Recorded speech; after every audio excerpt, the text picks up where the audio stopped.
Il faut que tu prophétises encore sur un grand nombre de peuples, et de nations, et de langues, et de rois. Apocalypse 10, verset 11. Telle est la mission que nous avons accepté de remplir jusqu'à ce que la terre soit éclairée de la gloire de Dieu.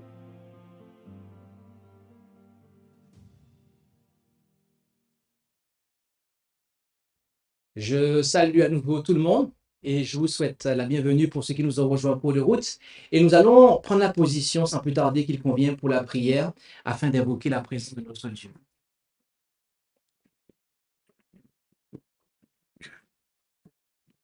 Tendre Père Céleste, alors que nous entamons cette deuxième présentation de ta parole, que nos cœurs soient toujours réceptifs et que tu puisses continuer à nous parler afin que ta parole ne revienne pas à toi sans avoir fait son effet.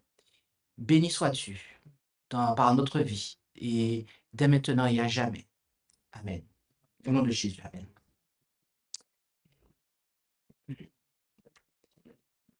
Le titre de cette deuxième présentation, pour le coup, porte le titre du thème de la journée, Fermer la porte de l'Église au diable. Et il nous fallait d'abord véritablement considérer le message qu'on a considéré précédemment, à savoir la méfiance comme étant l'œuvre de Satan, car là, nous allons être plus généralistes. Je précise que ce message, comme le message précédent, ne cible pas des individus, mais bel et bien des comportements. Et nous allons commencer avec le passage suivant qui se trouve en Apocalypse 18, versets 1, 2 et 4, où il nous est dit, nous allons où? C'est ça. Après cela, je vis descendre du ciel, un autre ange qui avait un grand pouvoir. La terre fut éclairée de sa gloire. Et il cria avec force et à grande voix et dit, elle est tombée, Babylone la grande, et elle est devenue la demeure des démons et le repère de tout esprit immonde et le repère de tout oiseau immonde et horrible. Puis j'entendis une autre voix du ciel qui disait, sortez du milieu d'elle, mon peuple, de peur que participant à ses péchés, vous n'ayez aussi part à ses plaies. Ici, on nous parle de Babylone. Et Babylone, c'est une église qui est déchue. Et voyez-vous, le texte nous fait comprendre pourquoi il en est ainsi. D'accord? Elle est tombée, d'accord? Et on nous dit, elle est devenue la demeure des démons et le repère de tout esprit immonde. Bien-aimé, l'église qui accepte des esprits de démons finira par tomber. Oui, Paul n'a pas établi l'église catholique romaine. OK? Les apôtres n'ont pas établi d'église catholique romaine. Ils ont établi une église à Rome qui était une église pure. Mais ce qui s'est passé, c'est que les croyants de Rome ont toléré des mauvais esprits. Et donc, cette église a fini par tomber et est devenue l'église catholique romaine. Babylone la grande, la mère des prostituées, comme dit la Bible. L'église qui accepte des esprits de démons finira par tomber. Nous allons voir les comportements dans l'église, lesquels sont inacceptables et les autres qui sont requis. Association avec des infidèles versus sanctification.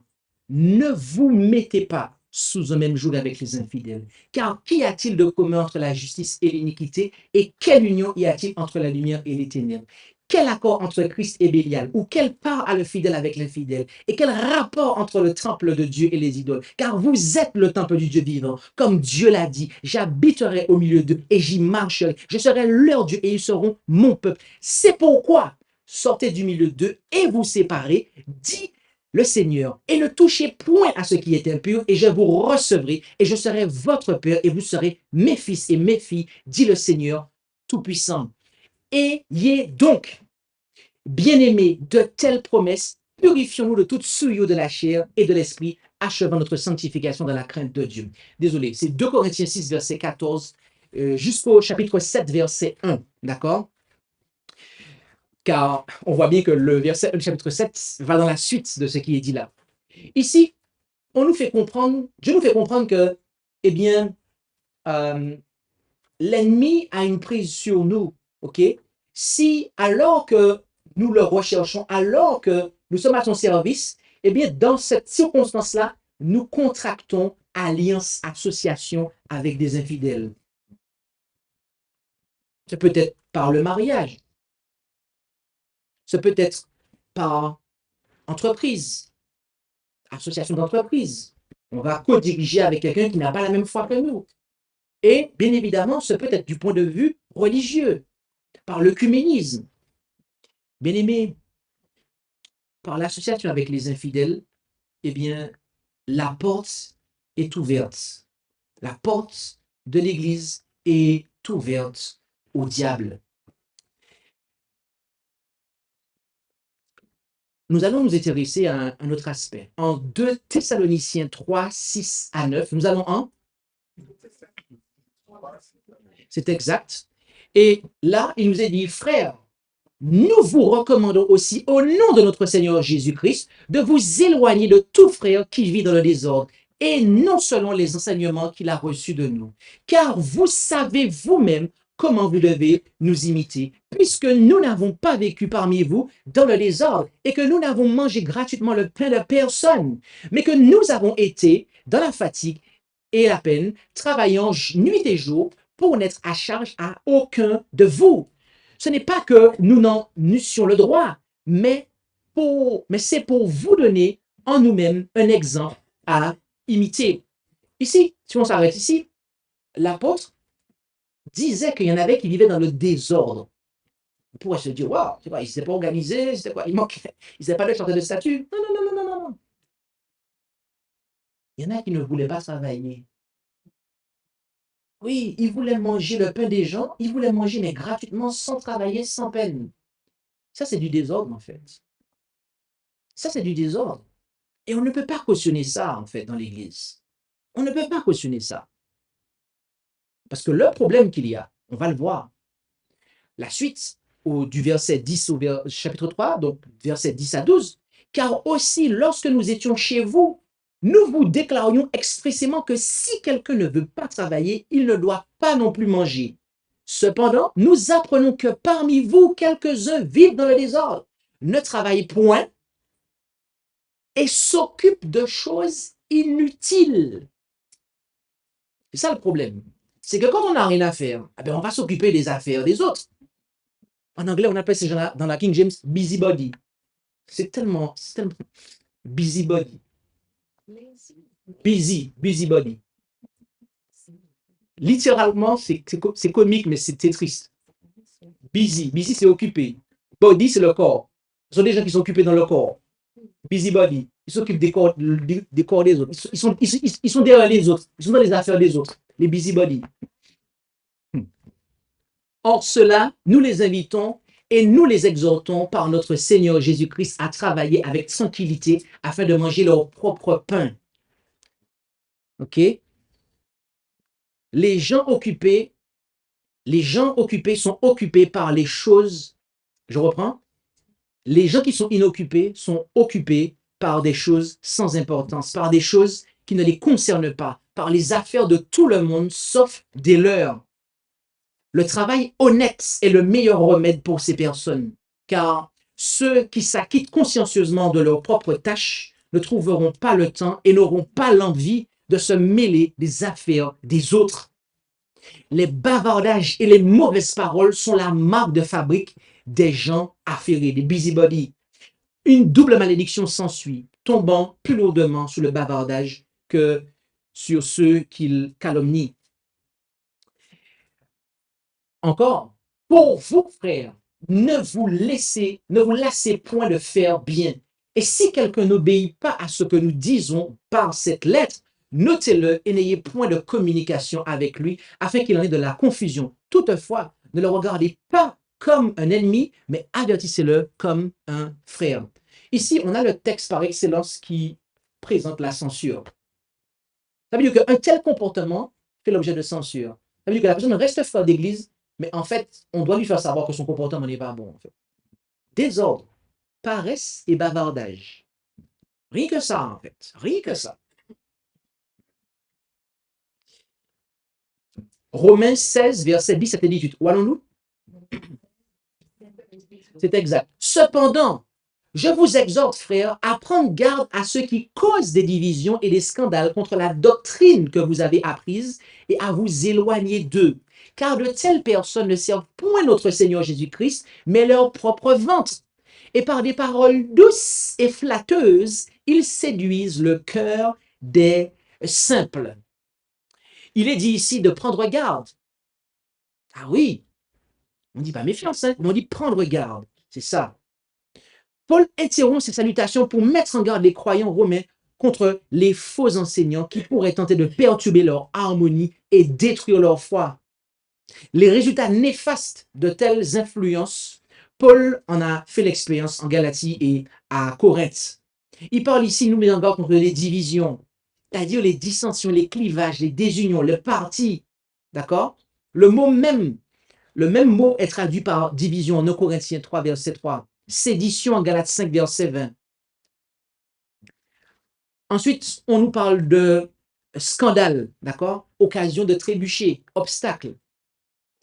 Et il, contre la doctrine donc, que vous avez apprise à vous éloigner d'eux, d'accord? C'est-à-dire les vérités fondamentales, en fait, du christianisme.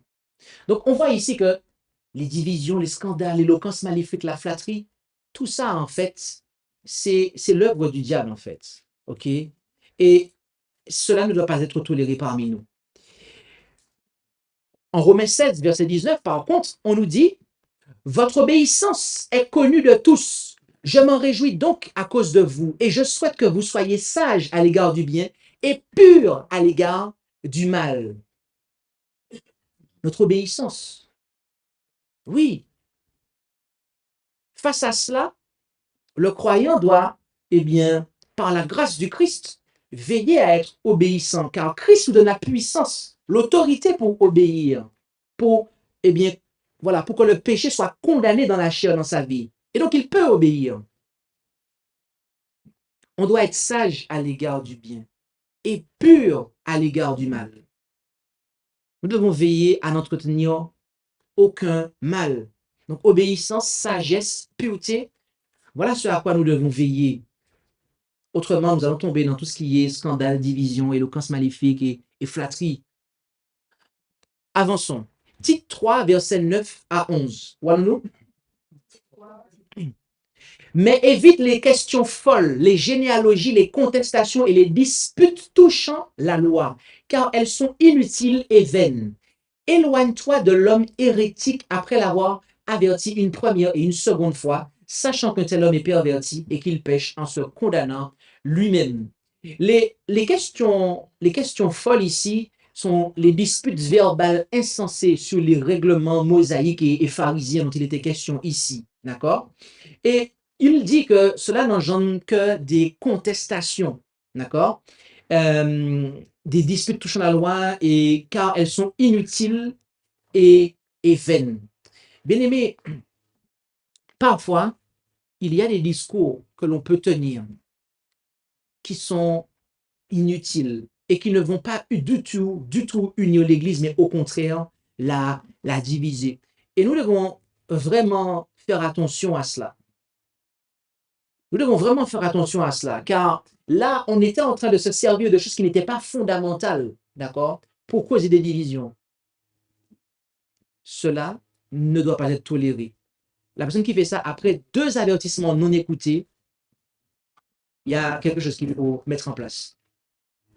Cependant, ce qui nous est recommandé, chapitre 3, versets 4 à 8, mais lorsque la bonté de Dieu notre Seigneur et son amour pour les hommes ont été manifestés, il nous a sauvés, non à cause des œuvres de la justice que nous aurions faites, mais selon la miséricorde par le bain de la régénération et le renouvellement du Saint-Esprit qu'il a répandu avec richesse sur nous par Jésus-Christ notre Seigneur, afin que, justifiés par sa puissance, nous fussions héritiers de la vie éternelle selon notre espérance. Cette parole est certaine et je veux que tu établisses fortement ces choses, afin que ceux qui ont cru en Dieu s'appliquent à pratiquer les bonnes œuvres. Voilà les choses qui sont bonnes et utiles aux hommes.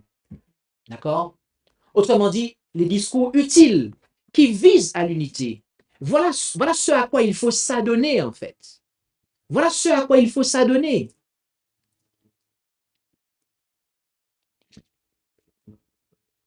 Poursuivons. 1 Timothée 6, verset 1 à 5. Nous allons en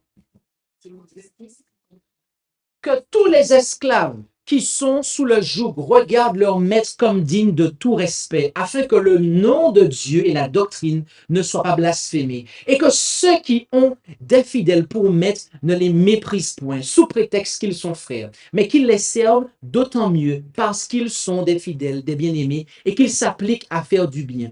Enseigne ces choses et exhorte. Si quelqu'un enseigne autrement et ne s'attache pas aux salutaires paroles de notre Seigneur Jésus-Christ et à la doctrine qui est selon la piété, il est en fait d'orgueil, ne sait rien, mais il a la maladie des contestations et des disputes de mots, d'où naissent l'envie, les querelles, les médisances, les mauvais soupçons et les vaines discussions de gens qui ont l'esprit corrompu et qui sont privés de la vérité et qui regardent la piété comme une source de gain. Sépare-toi de ces gens-là. Alors là, comme on dit en haïtien, c'est gros causé qu'il a. Parce que là, l'esclavage faisait partie intégrante de l'économie romaine. Et c'est à ce niveau de la société que beaucoup des premières conversions du christianisme ont eu lieu. Cependant, l'Église chrétienne comptait à la fois des esclaves et des propriétaires d'esclaves. Alors, je précise ici, hein, quand il s'agissait d'esclaves, euh, on peut, dans la culture hébraïque et même dans la culture romaine, il y avait des gens qui avaient des esclaves, mais ça n'était pas l'esclavage comme nos ancêtres ont connu, en fait. Et d'ailleurs, je tiens à dire que ne pensez pas que nous voulons ici cautionner, en fait, l'esclavage. Vous allez comprendre à la fin pourquoi. Et concernant les conseils de Paul aux maîtres et aux esclaves chrétiens, donc on peut voir ça en Éphésiens 6, 5 à 9 et Colossiens 3, 22 jusqu'au chapitre 4, verset 1. D'accord? Si les premiers ministres chrétiens avaient activement attaqué l'institution de l'esclavage, qui était autorisée par le droit romain, ils auraient fait apparaître le christianisme comme opposé à la loi et à l'ordre et comme fomentant l'insurrection et les effusions de sang. Ainsi, Dieu et l'Évangile auraient été blasphémés. Apparemment, il y avait des enseignants à Éphèse qui soutenaient que parce qu'un esclave converti était libéré du péché par le Christ, il était également libéré de ses obligations envers un maître terrestre. Et cet enseignement aurait eu des conséquences redoutables pour l'Église naissante et aurait suscité la ferme condamnation de l'apôtre. Et bien aimé, aujourd'hui, dans notre société, l'esclavage n'est plus, d'accord? C'est quelque chose qui est inconstitutionnel. Et Dieu merci. Et voyez-vous, par contre, il y a des choses qui se passent. Il y a quelques mois de cela, là, il s'est passé des choses en Martinique. Quand vous regardez ce qui s'est passé en Martinique, quand vous regardez l'esprit de ce qui s'est passé, c'est le même esprit que ce que Paul condamnait là, en fait. Excusez-moi, je vous pose une petite question rapidement. Rapidement. Partie blanche qui me. Je vais juste comprendre. Est-ce que c'est différent donc, de la flatterie? Ça n'a rien à voir avec la flatterie. C'est-à-dire, qu'est-ce qu'il est, la fait de quoi? Alors, des responsables méritent respect, etc. Non, là, ici, on parle en fait des maîtres, d'accord? Que tous les esclaves qui sont sous le joug, donc les croyants qui sont esclaves, regardent leur maître comme digne de tout respect, d'accord? Ça veut dire que à cette époque-là, il y avait des croyants qui, l'évangile les a trouvés étant esclaves, eh bien, ils devaient avoir du respect pour ceux qui les détenaient, ok? Dit-il encore des questions ou pas? Exactement. Parce que l'objectif, il faut comprendre que ce que Paul condamne là, c'est l'insurrection. Or, l'insurrection, c'est akatastasia. Ça, Dieu n'est pas pour ça, en fait. Donc, il y avait une manière de renverser l'esclavage que Dieu allait employer. Parce que ce que Paul commandait là, c'était... Parce que l'évangile, il faut comprendre, c'est quoi? C'est Dieu qui agit dans le cœur de l'homme, d'accord? Par la grâce. OK? Et lorsque vous avez un esclave qui est converti, il témoigne à son maître. Et il y avait aussi des maîtres qui étaient convertis. manière qu'il témoigne, c'est égal à la Catherine. Non, non, non, non, non, non, non, ça n'a rien à voir. Ça n'a rien à voir. Et je prends l'exemple pour que vous puissiez bien comprendre ce qui se passe. Il s'est passé des choses en Martinique. Il y a eu de l'insurrection contre l'autorité. Vous savez, les gens là qui vivent au François, là, dans un petit quartier, là, on s'est insurgé contre eux, là, et compagnie. Bref.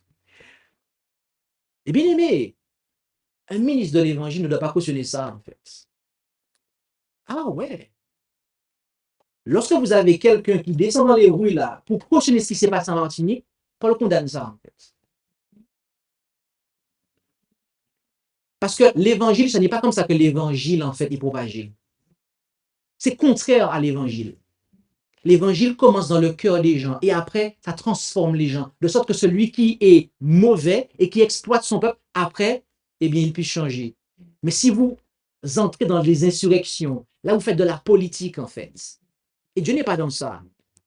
Et je sais qu'il y a des gens qui n'aiment pas ce discours-là.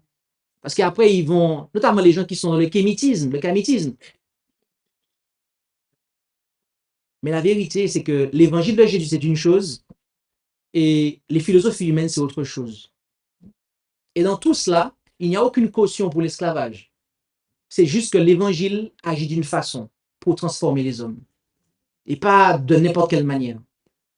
Donc, les discours politiques visant à l'insurrection et motivés par le gain, tout ça, mes amis, ça n'a pas sa place. Ça n'a pas sa place. Merci, mon frère. Dieu aime les béquets, disons-le franchement. J'ai pas la main pour ça. Ah, Dieu aime les béquets. Jésus a versé son sang pour les béquets. Donc, ils ont droit à un témoignage d'amour, tout en leur faisant comprendre qu'il y a des choses qui ne vont pas, mais on ne doit pas agir d'une façon irrespectueuse à l'égard des gens. La liberté que Jésus nous donne, nous offre, ne nous permet pas d'agir dans le désordre. Exactement. Oui.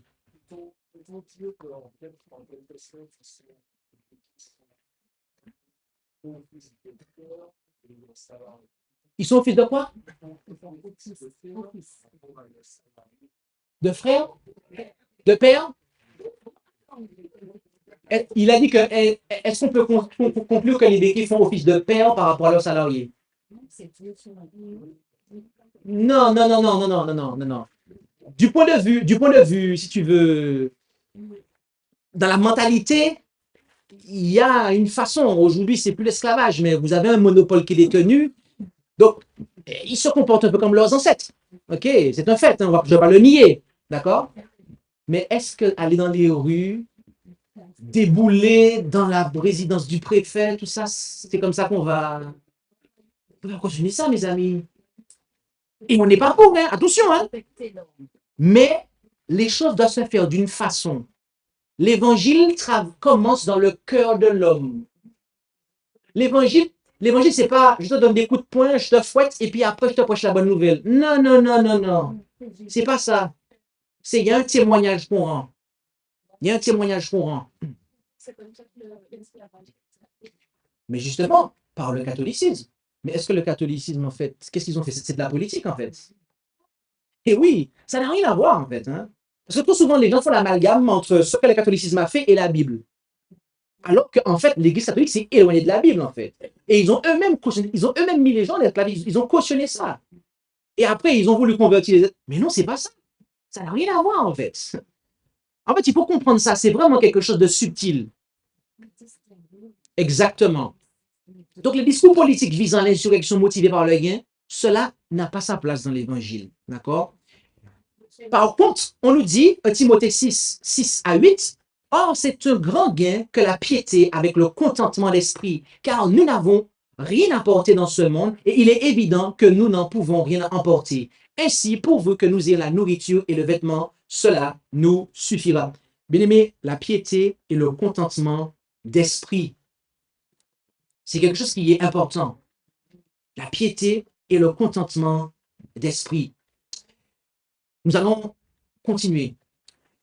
1 Corinthiens 5, versets 9 à 13.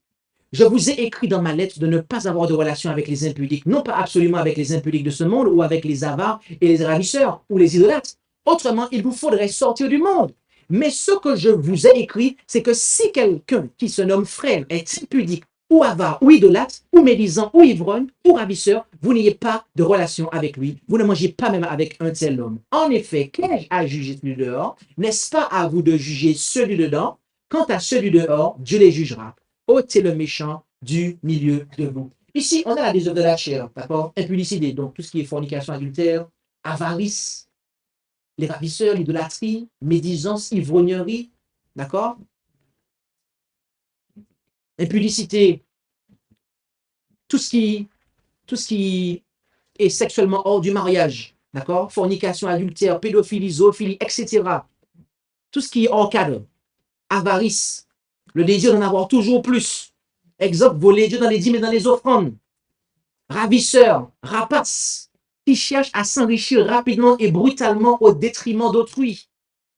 D'accord? Et il y a une application spirituelle pour ça en Matthieu 7, verset 15. Gardez-vous des faux prophètes qui viennent à vous en habit de brebis, mais qui au-dedans sont des loups ravisseurs. Idolâtre est peut-être défini comme celui qui consacre son esprit à tout ce qui prend la place de Dieu. Les chrétiens doivent éviter toute association intime avec ceux qui ne placent pas Dieu au premier plan dans leurs pensées, leurs paroles et leurs actes. L'esprit doit être maintenu sous un contrôle strict à tout moment, de peur que les pensées, les idées, les principes mondains ne guident la vie au lieu des principes purs et saints de l'évangile de Jésus-Christ. La médisance, quelqu'un qui s'attaque à la réputation d'un autre par la calomnie ou la diffamation. L'ivrogne, le terme traduit ici par ivrogne signifie intoxication. Il y a la boisson, il y a l'alcool, mais quand on fume aussi, ou quand on mange d'une façon qui nous intoxique, d'accord? Les œuvres de la chair.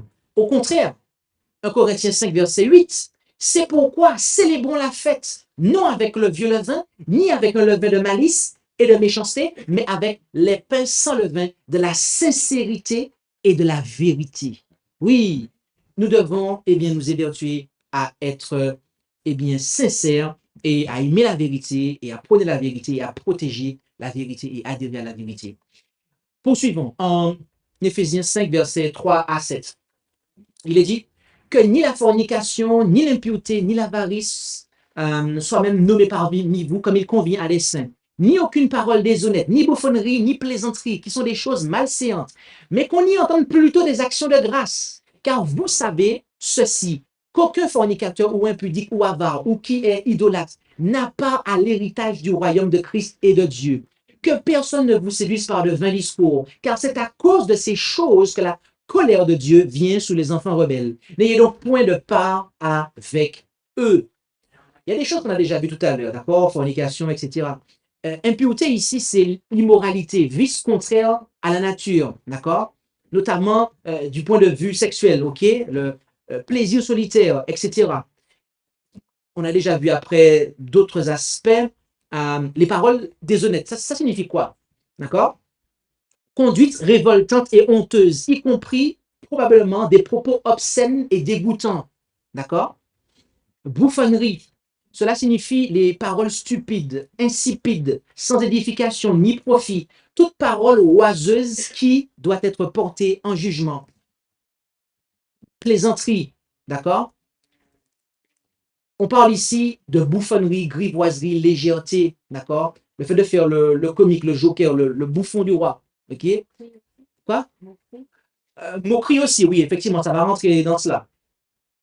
Au contraire, Éphésiens 5, versets 1 et 2, soyez donc les imitateurs de Dieu comme des enfants bien-aimés et marchez dans la charité, donc l'amour, comme le Christ qui nous a aimés et s'est offert lui-même à Dieu pour nous en oblation et en victime d'agréable odeur. Bien-aimés, nous devons comment? Marcher dans l'amour du Christ de manière à être d'une agréable odeur à Dieu. Est-ce que vous saviez ça, en fait? Ah oui, c'est comme ça qu'on peut être d'une agréable odeur à Dieu. Donc, si Dieu vous pose la question, est-ce que tu m'es agréable? Ben, vous savez où est-ce que vous devez chercher. Dieu vous pose la question, est-ce que je marche dans l'amour du Christ? Parce que c'est comme ça qu'on est agréable à Dieu, bien-aimé. Continuons. 2 Timothée 3, versets 1 à 5. Or, sache que dans les derniers temps, il y aura des temps difficiles, car les hommes seront épris d'eux-mêmes, aimant l'argent, vains, orgueilleux, médisants, rebelles à père et à mère, ingrats, impies, sans affection naturelle, implacables, calomniateurs, intempérants, cruels, ennemis des gens de bien, traîtres, emportés, enflés d'orgueil, aimant la volupté plutôt que Dieu, ayant l'apparence de la piété, mais en ayant renié la force. Éloigne-toi de ces gens-là. On a là d'autres œuvres de la chair. C'est pas que Galates 5, hein. Il y en a d'autres ailleurs. Et là, on les collectionne là pour vraiment montrer en fait comment le diable agit. Cependant, face à cela, pour toi, tu as suivi ma doctrine, ma conduite, mon dessein, ma foi, ma patience, ma charité, ma constance, mes persécutions et mes afflictions, comme celles qui me sont arrivées à Antioche, à Iconium, à Lystre. Pour toi, demeure ferme dans les choses que tu as apprises et dont tu as été assuré, sachant que tu les as, sachant de qui tu les as apprises, et que dès l'enfance, tu connais les saintes écritures qui peuvent t'instruire pour le salut par la foi qui est en Jésus-Christ. Bien-aimés, nous devons avoir à l'esprit de bons exemples. De bons exemples. Oui. Il y a d'autres comportements. D'accord? Nous avons vu différents œuvres de la chair jusqu'ici, mais il y en a d'autres. 1 Corinthiens 6, versets 9 et 10. Ne savez-vous pas que les injustes n'hériteront point le royaume de Dieu? Ne vous abusez point, ni les impurs, ni les idolâtres, ni les adultères, ni les efféminés, ni les infâmes, ni les larrons, ni les avares, ni les ivrognes, ni les médisants, ni les ravisseurs n'hériteront le royaume de Dieu. Nous avons souligné ici deux termes que nous n'avons pas vus jusqu'ici. Les autres, on les a tous vus. C'est efféminé et infâme. Efféminé signifie essentiellement doux de la nature, délicat, tendre. Lorsqu'il est utilisé en relation avec des termes exprimant le vice sexuel, comme ceux du verset 9, il désigne les homosexuels, plus particulièrement ceux qui se soumettent dans la pratique sodomite. D'accord? Ceux qui sont passifs dans la pratique sodomite. Et infâme, quant à lui, eh bien, c'est un terme qui décrit ceux qui sont actifs dans la pratique sodomite. Bien aimés, nous disons cela et nous précisons que Dieu aime tout le monde. Dieu aime les béquets. Dieu aime les gens, même qui pratiquent l'homosexualité. Mais par contre, Dieu n'aime pas l'homosexualité, bien aimés. Soyons clairs sur ça, en fait. Et il y a des églises qui, en ce moment, sont en train d'accepter comme membres des gens qui pratiquent ça. Ça ne peut pas dans la vérité présente. C'est tout. C'est comme ça. Même si on nous dit qu'on va fermer l'association parce qu'on fait de l'homophobie, eh bien, qui ferme l'association? Voilà. On ne va pas accepter ça. 1 Corinthiens 6, verset 11. Or, c'est là que qu'étaient quelques-uns de vous. Mais vous avez été lavés, mais vous avez été sanctifiés, mais vous avez été justifiés au nom du Seigneur Jésus et par l'Esprit de notre Dieu. Bien aimé, voilà l'action de l'Esprit. Nous laver, nous sanctifier et nous justifier. Nous laver, nous sanctifier et nous justifier. Bien aimé, l'évangile est là pour nous tirer du bourbier de fange dans lequel nous sommes. Ce n'est pas pour nous conserver, en fait, dans les mauvaises pratiques. Non. Sinon, ce n'est pas l'évangile. Poursuivons. Galates 5, 19 à 21 et 26. Et je vais me focaliser sur les points qu'on n'a pas vus là.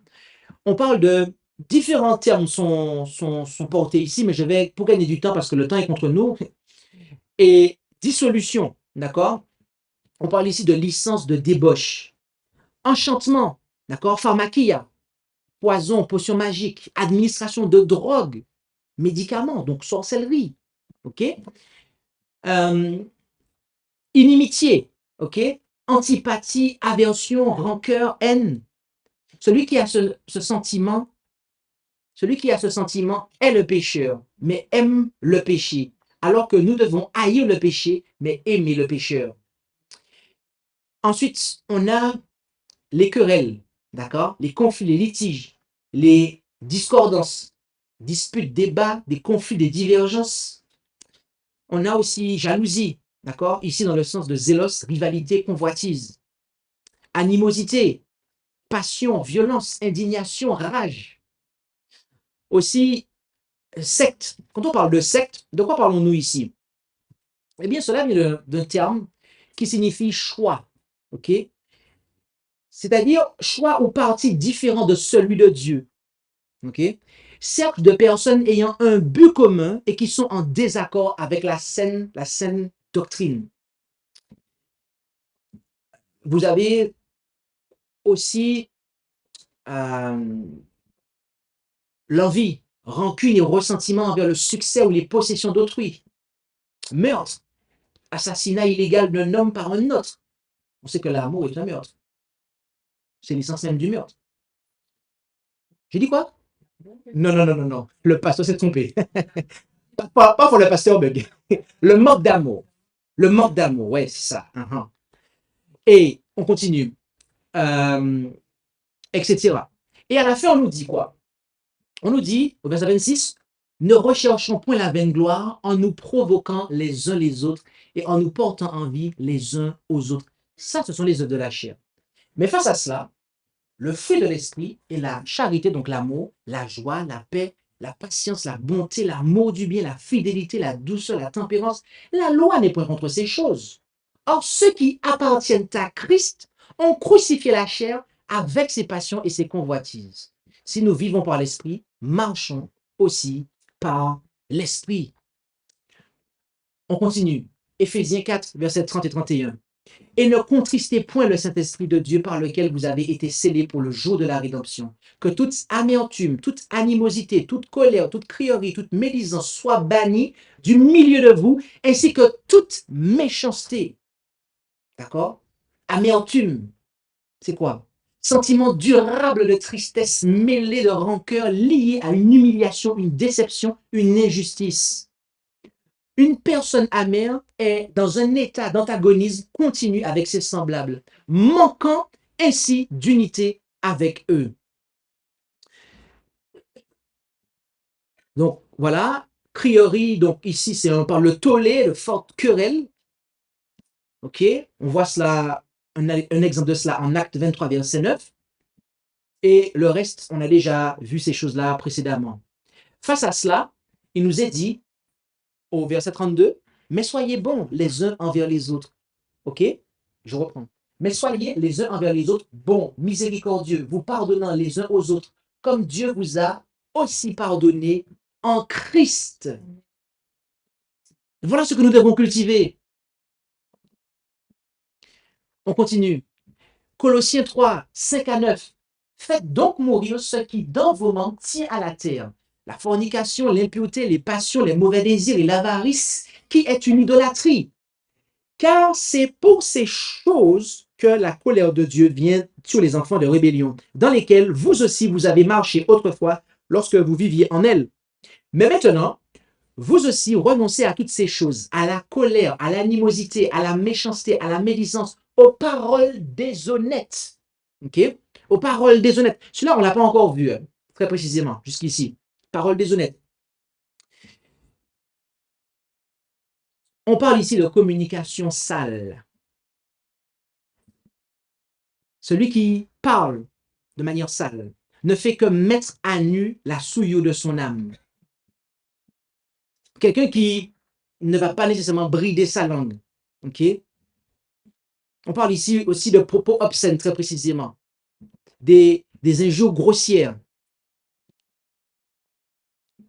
Cela ne doit pas être. Qu'il n'en sorte pas de votre bouche. Ne mentez point les uns aux autres, ayant dépouillé le vieil homme avec ses œuvres.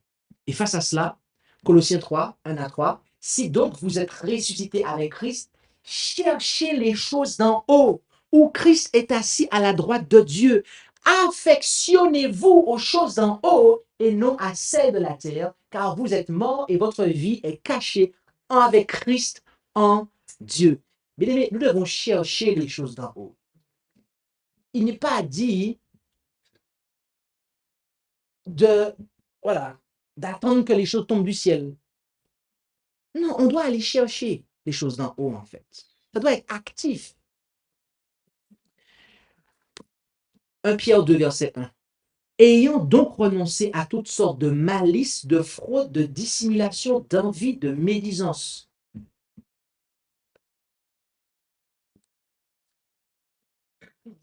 fraude. Il y a eu une petite erreur ici, mais c'était faute qu'il aurait fallu souligner. Ruse, tromperie, subtilité, dissimulation. On parle ici de pièces de théâtre, acteur. Cela vient du grec hypocrisis, hypocrite du nom.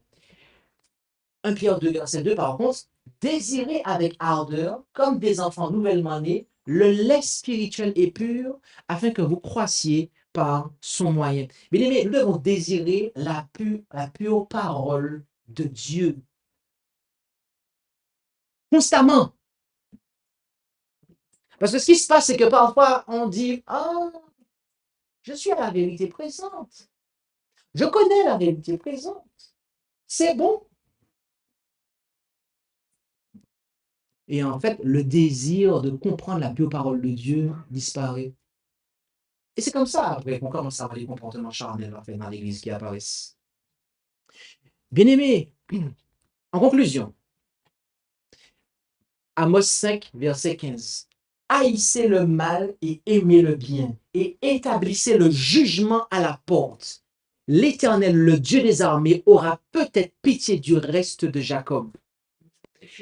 Du reste de Joseph, excusez-moi. Encore une fois, le pasteur bug parfois. Du reste de Joseph, merci. La porte ici, eh bien, la porte d'une église est fermée au diable si et seulement si les membres de cette église ferment la porte de leur cœur au diable.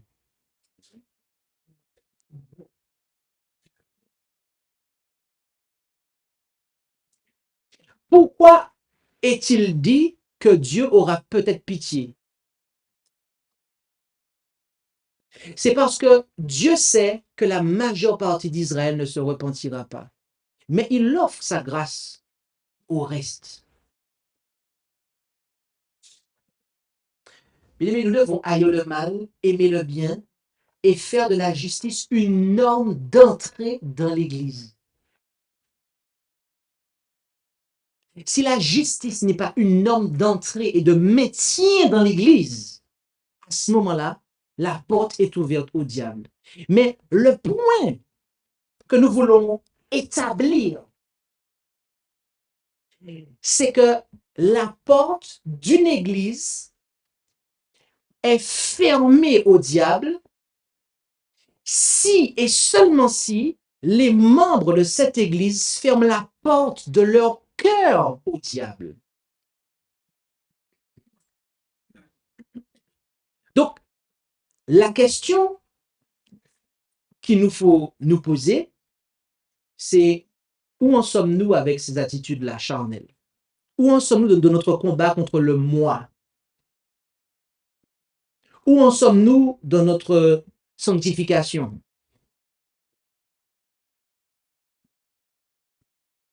Bien-aimés, nous devons vraiment, comme on l'a vu, nous méfier dans la première présentation de nous-mêmes.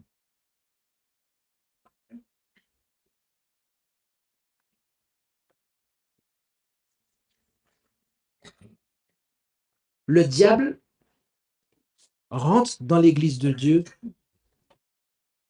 dans des cœurs qui ne se sont pas abandonnés à Jésus.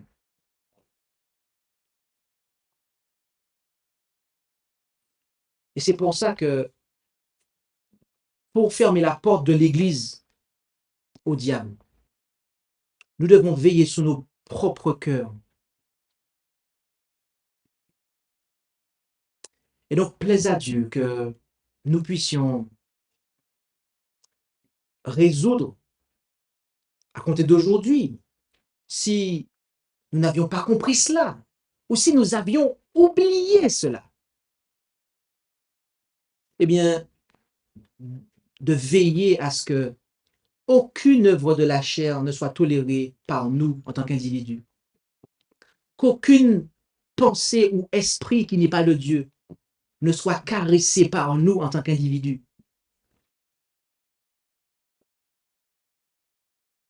C'est ma prière pour vous et pour moi. Prions ensemble.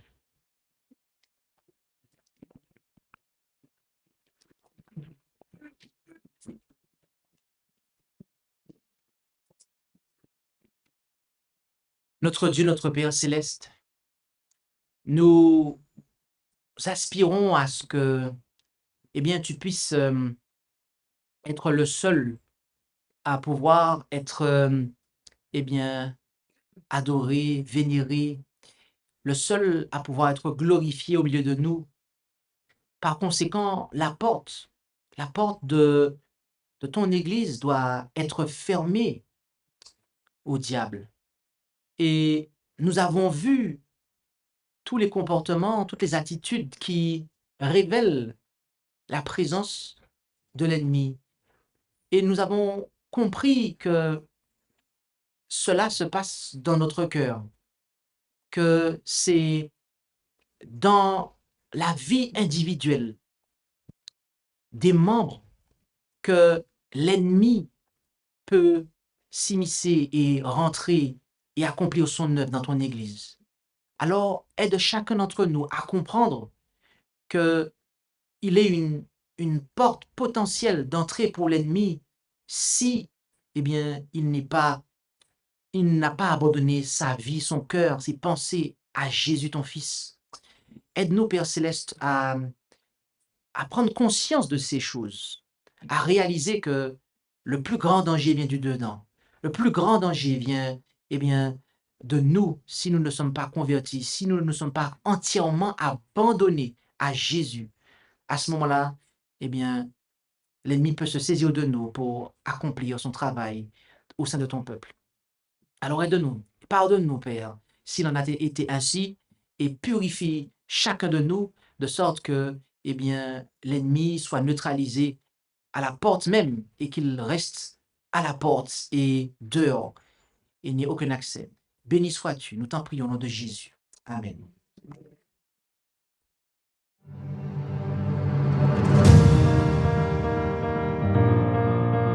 Merci d'avoir écouté cette présentation. Si vous souhaitez prendre part à la mission que Jésus-Christ confia à notre Église, contactez-nous via les coordonnées présentes sur la page à propos de notre chaîne YouTube.